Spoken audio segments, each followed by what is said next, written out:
Hi, my name is Liz, and I'm going to read you a story that I actually have published in a Barnes & Noble training manual.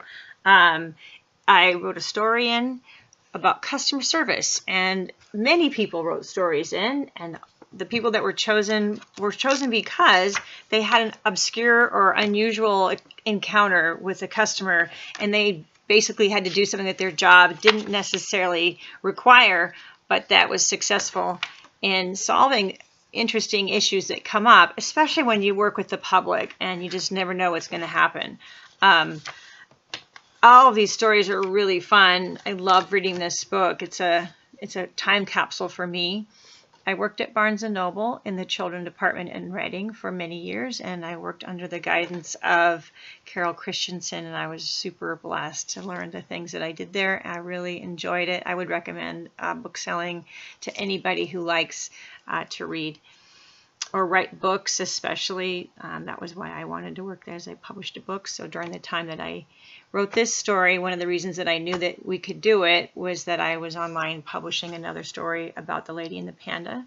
So I'm going to read you today this story that I wrote in, even though it's an edited version. I get excited about it and want to comment, but I'm going to wait.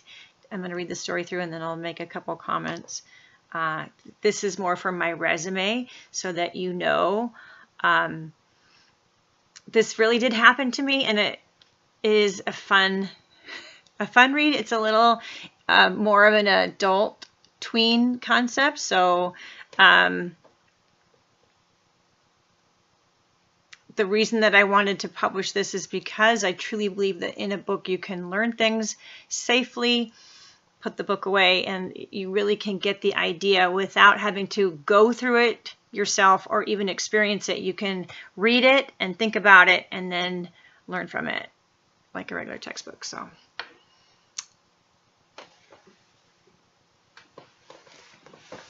one Saturday evening, the whole children's department was filled with parents and kids.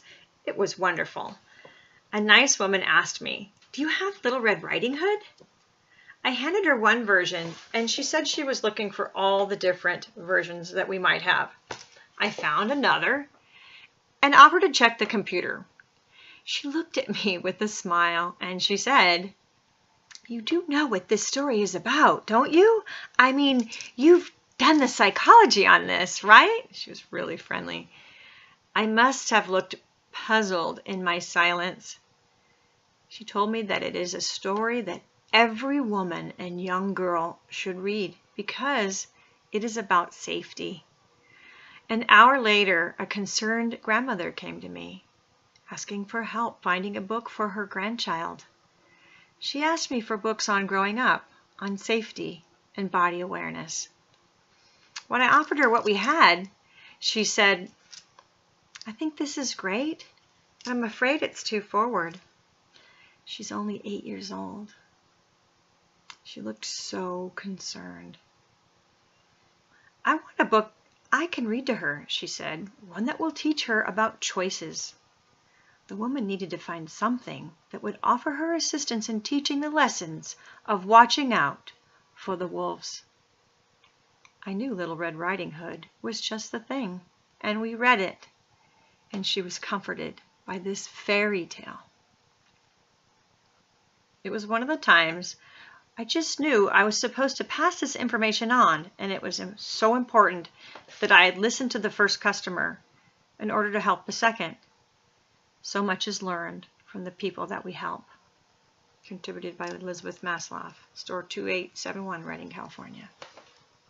The other story that they published me is called The Lady and the Panda.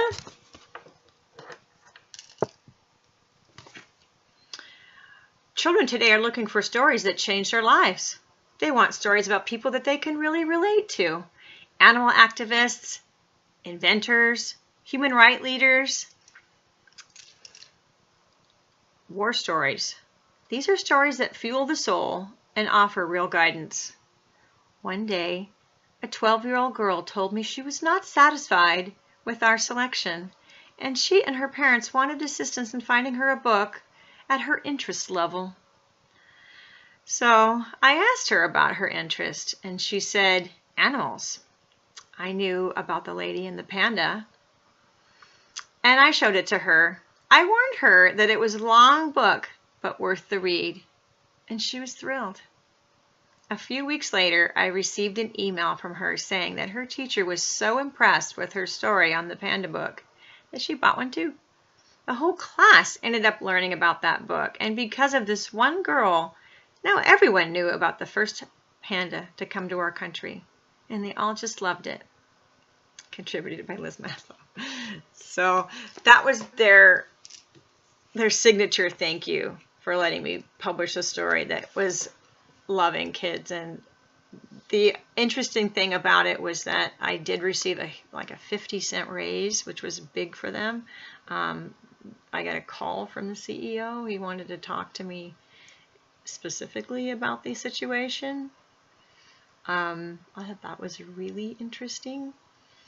But my boss, who is usually super strong at not showing any emotion at work, I called him the Rock. He could clearly hold his cool and keep a positive vibe all day, and we really enjoyed him as a boss. He was fun to be around because he seemed to really always have this high energy, but never get involved with any kind of emotional thing that we had going on. Never truly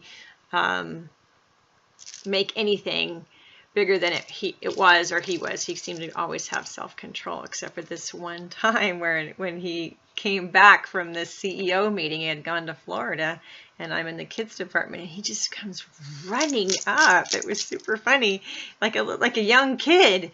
And I had watched as he was so enthusiastic to say the CEO of the whole company read this story to everyone, and that I had made the whole group and our store have honor, and that it made him super happy. It made me happy to know that too. The story, the woman gave me so much information about the wolves that I had no idea that was a 4,000-year-old Chinese folktale, and that play has been correct, anatomically correct wolves have been in that play for more than 4,000 years. And here we were thinking it was just a little children's story. This teaches us basic knowledge about men and women and how to protect ourselves. And she knew how subtle it was, and the beauty of it was that when I needed it, that knowledge came to me right when I needed it, because the little old lady actually didn't say her son-in-law may have been like a stepfather to the child, and she was afraid that if she brought the book home, it would upset the whole house.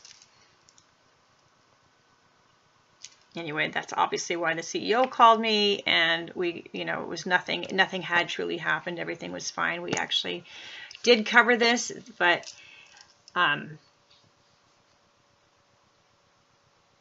children's stories stay with you forever. When you read somebody something as small as a child and you put that information in their head, even when they're little, they keep it for the rest of their lives. So put positive things in your head and go above and beyond.